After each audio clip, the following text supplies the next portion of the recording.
Hey, good morning, everybody. First, I apologize for the lack of professional dress here. I'm actually not supposed to be in, but I wanted to come in before I go on my mini vacation to talk to you guys about your midterms and about your market analysis. I haven't seen your executive summary yet, so I really can't comment on that. The midterms. Hey, most of you did a really good job. I think I had maybe 3 or 400 that were absolutely perfect.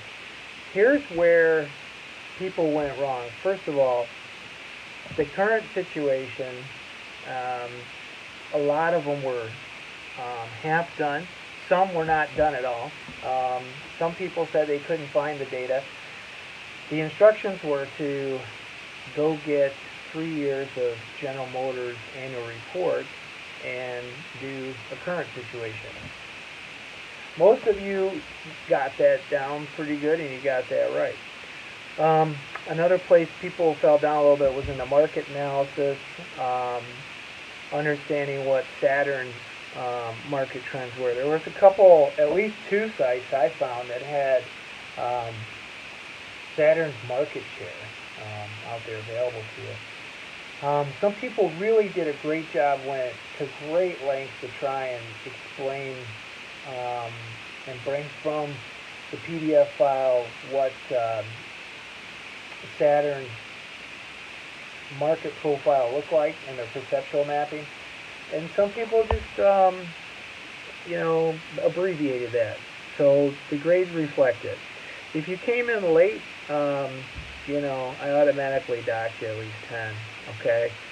So if you came in late and you did a really bad job, then it's a slippery slope. If you came in late and it looks like you put no time into it, that gets you exponential disbenefits. So what's the bottom line about Saturn? Um, Saturn was a unique company that I think had a lot of promise in the U.S. You know, they came here to Ferris when I was actually in school here, and they were recruiting, and they were willing to pay plastics engineers a whole lot of money to go down there and help them. And actually, it was a Ferris State engineer that helped develop the concept of lost core engineering, which they used on their plastic intake manifold systems. True story. So I was right there because I was working for a company that was developing the tooling for it. So it was really a pretty cool time. But moving along. They suffered a little bit in the late 2000s, just with profitability like everybody else did. They just didn't have the unit volume they needed. So if you look real close at that market share, they're looking at 2% or less. So they didn't have the unit volume necessary to support all the hands-on that they were giving. Damn. Now, the recommendation part, really, to me, Saturn had a unique following, and I really think they could recreate another one.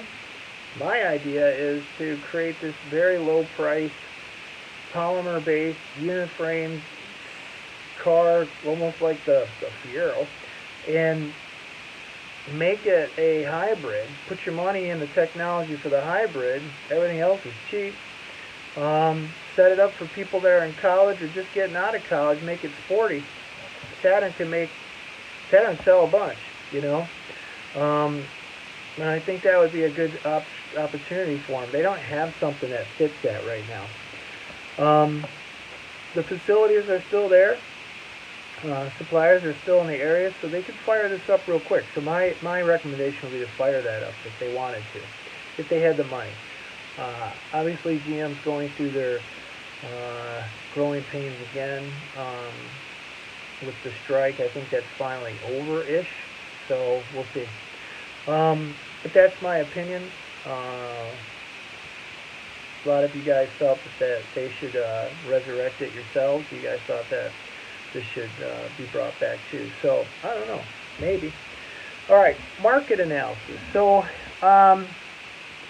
your market analysis weren't too bad The bigger problem usually in that market analysis is people putting a final number on the size of the market, which, you know, is out there available to you.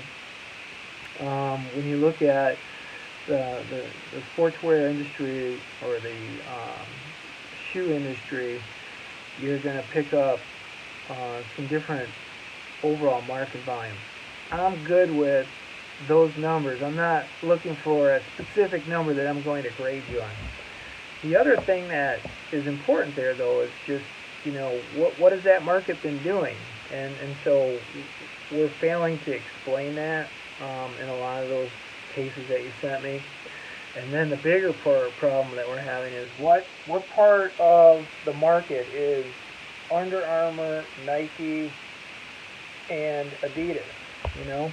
And if Nike leads it, which they do in all categories, wow, you know? You should be discovering that in your SWOT analysis in a great way. And then you should be doing a strong SWOT analysis on Under Armour. Of course, that's our substrate organization, right? So your recommendations should speak to that SWOT analysis. If it doesn't, in other words, you have opportunities that you've listed in that SWOT analysis and you're not linking your recommendations to that, that's not good, all right? So, that being said, hopefully your executive summaries do a good job of summarizing all that. People wonder why we need an executive summary. Well, I was explaining to the face-to-face class yesterday, there's times when we're sitting in meetings and we have like 13 or 15 or 20 of these things to look at. They could be business cases, they could be buying machines, they could be buying property, and we don't have enough time to go through the entire case, but we'll go through that executive summary real fast, and then we'll try to decide what we want to do.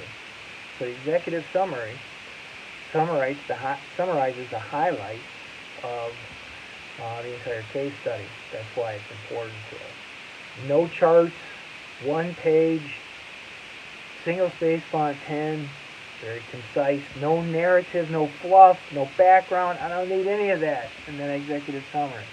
Give me the raw data. All right? Hope that helps. You guys have a good weekend. I'm about out of here for the weekend, going to Traverse City to ride dirt bikes all weekend, so I'll be back. I'm not going near my computer all weekend. Be back on Monday. Take care.